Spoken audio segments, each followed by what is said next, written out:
G'day, because that genuinely is a thing that Australians really do say sometimes. I looked it up. G'day. See?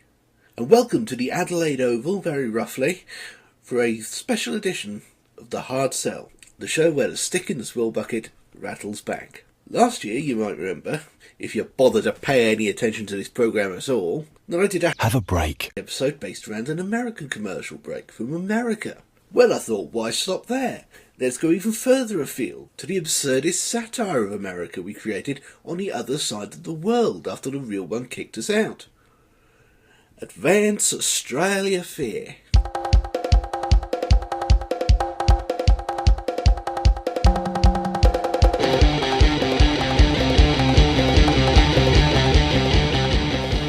I like Australia. This is almost certainly a form of cultural Stockholm syndrome because my formative years were the late 80s, when the damn place was everywhere you looked. But I still like the place. I like the unique scenery and the flora and fauna that have resulted from there being a giant island miles away from anywhere else. And I like Australians. I like their deadpan nature and sense of the absurd. Not so fond of the crazy level of racism they have over there. I mean, those fuckers were nonchalantly pouring brown people into concentration camps before it was fashionable. And don't even get me started on their relationship with the poor salted country they built all over. Seriously, guys, fucking do something about this shit. P.S. Rest in piss Bill Leak. Their television industry, with several networks, mostly with arbitrary numbers for names based on which frequency they ended up on back in analogue days, providing broadcasts to various local affiliate stations because the continent is so vast and empty. I'm going to be looking at some adverts shown on SAS 7, the 7 network in Adelaide, South Australia, in 1992. Early in the year, I think, which of course means sun-baked midsummer because they're upside down. Paul Keating is Prime Minister and will stay that way longer than anyone, including him, is currently expecting. Eat it, John Hewson, eat all the birthday cake! Anyway, in the interest of full disclosure, like the American episode, this is really more of a pick and mix than a single commercial break, mostly for reasons of entertainment value. So sue me. They're all from roughly the same afternoon in Adelaide, though, so they stop bloody feffing around and just get this done. Sweet as. If you miss the news from home, the best of Britain's Daily Telegraph is now available in Australia. Appropriate to start with an advert specifically aimed at whinging Poms. The Weekly Telegraph. Missing Britain? Well, we've got a weekly digest version of the Telegraph to thoroughly beat that notion out of your head, you poor pommy bastard. And if you're missing the Times instead, or may God have mercy on your soul, the Sun, well, you shouldn't be, because you're in the motherland now. Yes, it's easy to come to the conclusion that Australian politics, being so fucked up for so long, has a lot to do with the fact that this is where Rupert Murdoch and his vision of the media, as the power plant for a vast right-wing social engineering project, began. And before him, there was Kerry Packer, laying the foundations. Obviously there's more to it than that, but like I said, Australia's had concentration camps and demonisation of immigrants since before 9/11.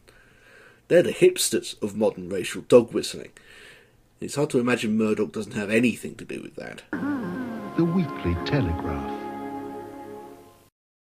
Okay, on to happier matters. Like men getting the shit beaten out of them by cows.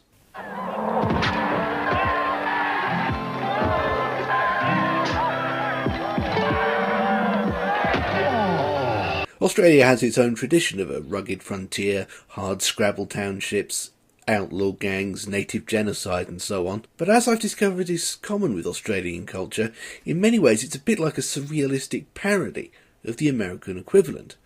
The narrative of white people expanding across a continent is roughly the same, but the continent itself was much less amenable, sun-blasted, unforgiving, and the vast majority of it ultimately uninhabitable. And the animals are all weird. In some cases appear to have been created by God while high. But that doesn't matter for these purposes. The romantic Western image barely existed in America either. They didn't even wear Stetsons, they were bowlers. And that doesn't stop the Americans from having Wild West theme parks, and it doesn't stop the Aussies from having their own cowboy culture based on a combination of their own legends of bushrangers and stockmen mixed in with an American flavour courtesy of the endearing Western movie tropes. And that is a ridiculously long and largely irrelevant introduction to an advert for beer. because Australia. Jeez, mate, you could do better than that. Oh. You ready, Ron? Oh, no. The point I was trying to fumble towards there is that despite the inherently American premise, this advert is from a fully and inextricably Australian perspective. In the American equivalent, there'd be whooping and cheering from the main characters. Here, there's deadpan sarcasm and deliberately downplayed enthusiasm. Come on, Ron, keep your knees together. There's only a steak sandwich on legs.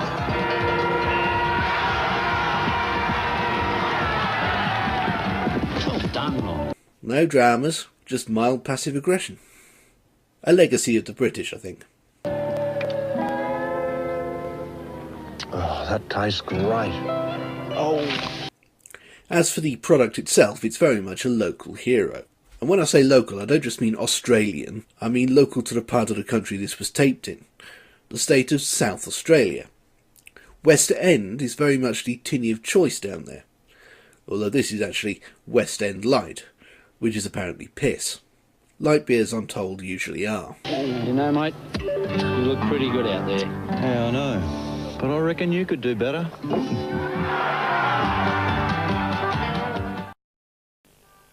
My mum makes me a lot of things I don't want to, so that I'll grow up big and strong.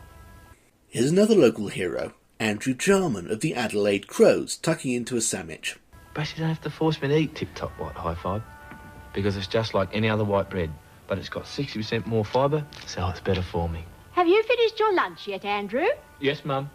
Well, you can go out and play then. Thanks, Mum. We're talking about Aussie rules football here, of course. Footy to the natives. Well, not the natives, but you know what I mean, white people. It's basically another variation on the basic football rugby sort of format, with its own system and traditions that place it somewhere in between rugby union, gridiron, and everyone just having a massive fight.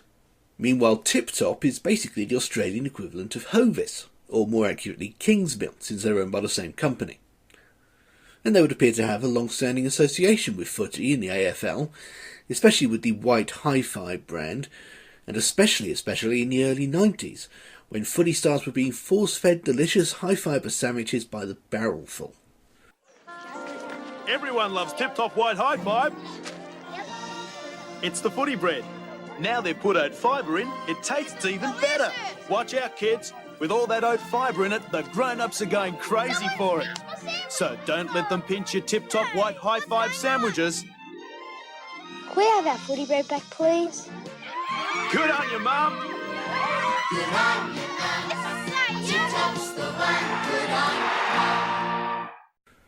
This advert in particular appears to have been remade several times over for different markets. So here in South Australia we've got the friendly goon face of Andrew Jarman, whereas over in Western Australia they would have seen the same shtick delivered by the legendary Peter Sumich of the West Coast Eagles, who's more of a matinee idol by comparison, if you thought Jarman was a little stilted. My mum makes me eat a lot of things I don't want to, so that I'll grow up to be big and strong. But she doesn't have to force me to eat tip-top white high-five, because it's just like other white bread.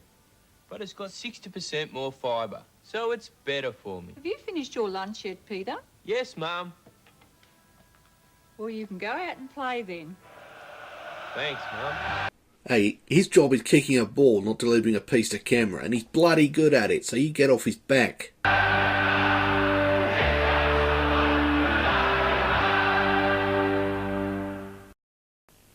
We saw over the roof. We saw over the floor. We saw over the steps. We saw over the door. DIY is much of a sameness everywhere, I suppose, and so are cheerfully cheesy local adverts.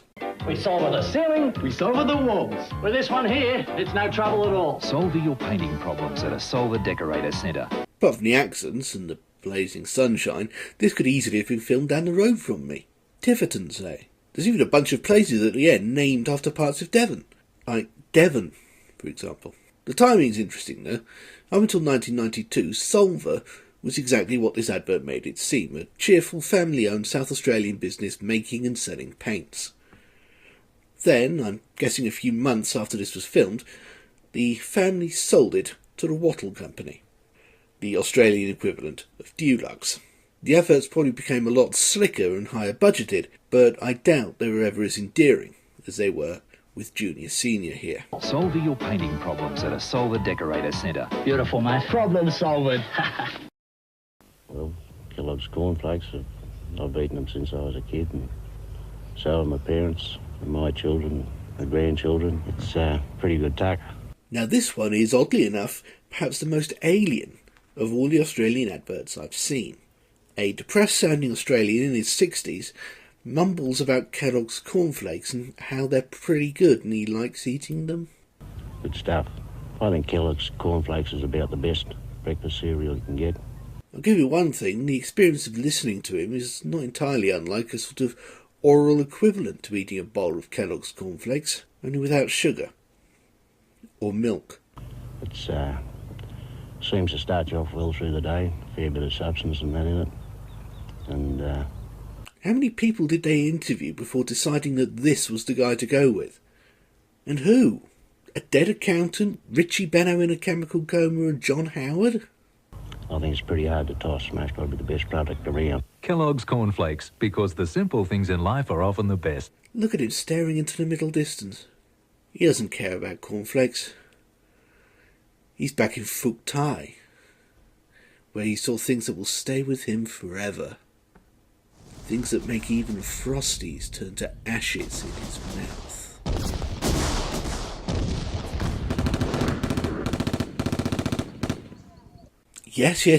Yes, you might be thinking. But what about Australia itself? Its spectacular natural beauty, its native flora and fauna, its native cultures. Sure, I've mentioned those things, but we haven't yet seen an advert that truly exploits them.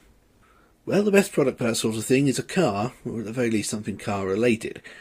Since they're inherently environmentally destructive, the automotive industry tends to overcompensate with the outstanding natural beauty in the advertising.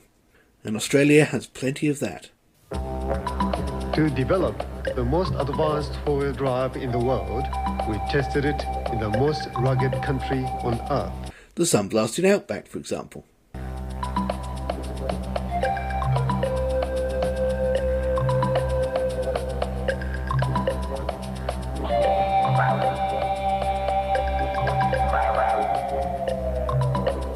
Oh, and here's some Aboriginal Australians who have nothing whatsoever to do with the product and are basically, along with their culture and even their art, just further natural decoration on the same level as the rocks and that sodding lizard thing. Well, that's advertising for you. But by 1992, it was almost a weird kind of progress for Aboriginal Australians to be patronised in advertising the way other cultures were.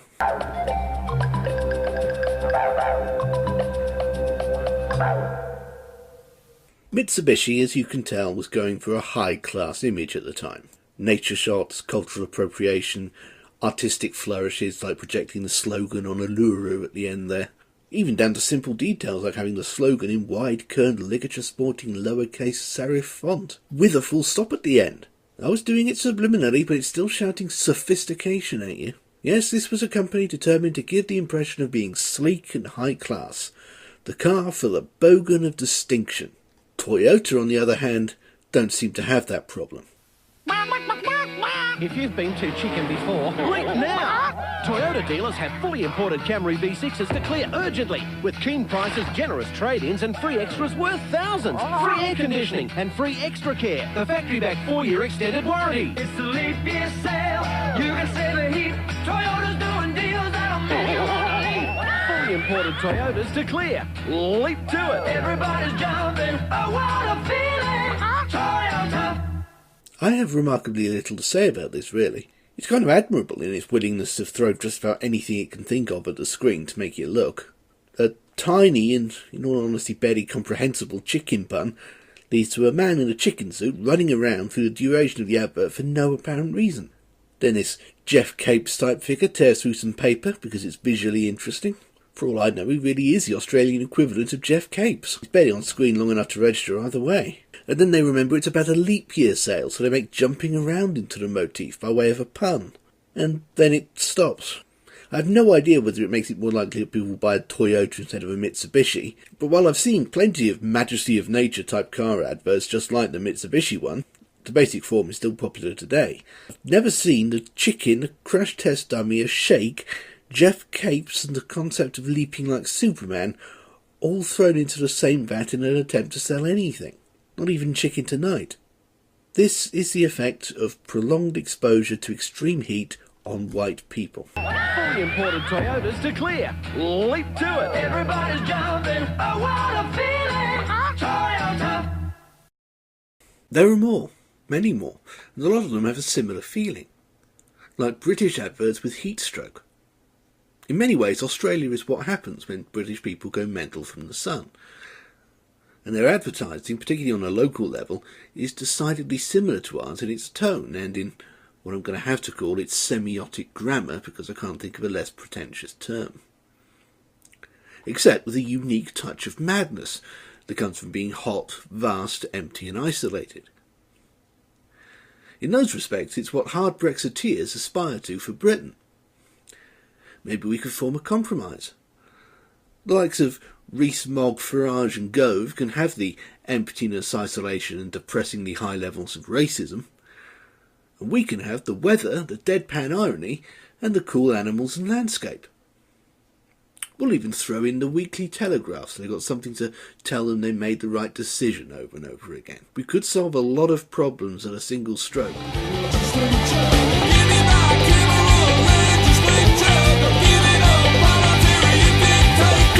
Questions without notice are burning in my soul. A double dissolution leaves no time for rock and roll. I'm a country member, together we need to yell. Yeah, make me remember. Ring the bells, ring the bells. Ring the bells. Used to ring the bells. Ring the bells. Give it back, Cameroon, legislature. Give it up, parliamentarian dictator.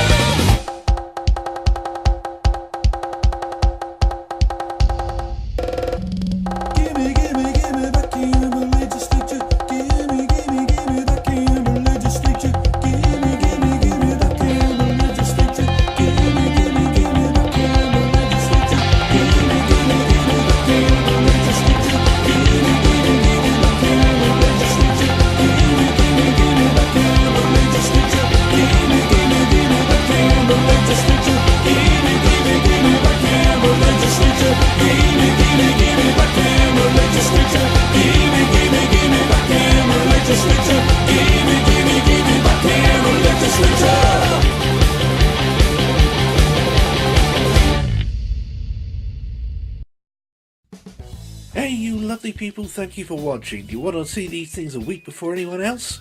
Do you want access to even more video essays, random musings, and absurdist close-down based humour?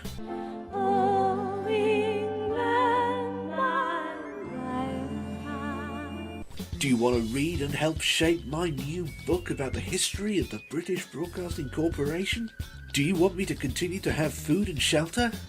Well, consider that one a bonus. Support me on Patreon now. Only good can come of it. I promise.